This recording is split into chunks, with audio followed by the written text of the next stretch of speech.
விஸ்வாடாக் channel நண்பர்கள் அனைவருக்கும் வணக்கம்.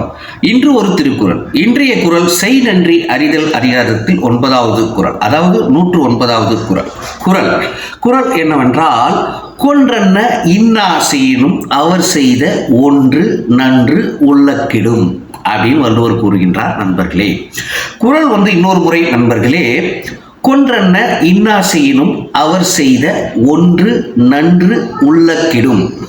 இதுதான் குறள். இதனுடைய அர்த்தம் என்னவென்றால், உயிர் போகும் அளவிற்கு ஈடான துன்பத்தை ஒருவர் நமக்கு செய்தாலும் முன்பு ஒரு காலத்தில் அவர் நமக்கு உதவியை செய்திருப்பார். அந்த உதவி இந்த துன்பத்தை மறைத்துவிடும் அப்படின்னு வள்ளுவர் கூறுகின்றார். அதாவது நமக்கு கொல்லக்கூடிய அளவுக்கு ஈடான ஒரு துன்பத்தை கொடுக்குறார் நண்பர், ஏதோ நமக்கு ஆகாத காரணத்தினால்.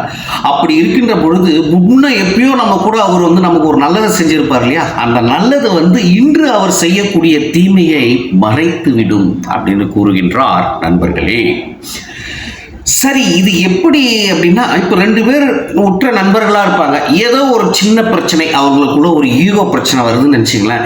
அந்த ஈகோ என்ன ஆகிடும், பெருசாகிடும். இதில் ஒருத்தர் என்ன பண்ணுவார், நம்ம நண்பன் தானேன்னு விட்டு கொடுப்பார். இன்னொருத்தர் இவன் என்ன இந்த அளவுக்கு மிஞ்சானா, இவனை நான் விடவே கூடாது அப்படின்னு சொல்லிட்டு அவர் என்ன பண்ணுவார், இவருக்கு பல வகையான துன்பத்தை செய்வார். ஏதோ விஷயத்தில் ஒரு பிஸ்னஸாக அதுக்கு இவர் போட்டி போட்டு இன்னொரு இடத்துல அதிக விலை கொடுத்துவாங்க.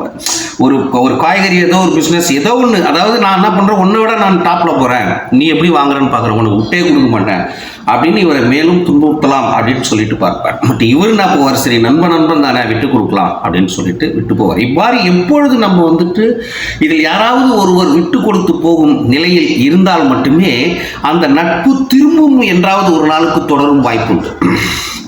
2 பேருமே சண்டை போட்டுகிட்டே இருக்கும், யாருன்னா ஒருத்தர் விட்டு கொடுக்கல, அப்போ அது என்ன ஆகும், மேலும் மேலும் மேலும் அது உயர்ந்து கொண்டே போகும்.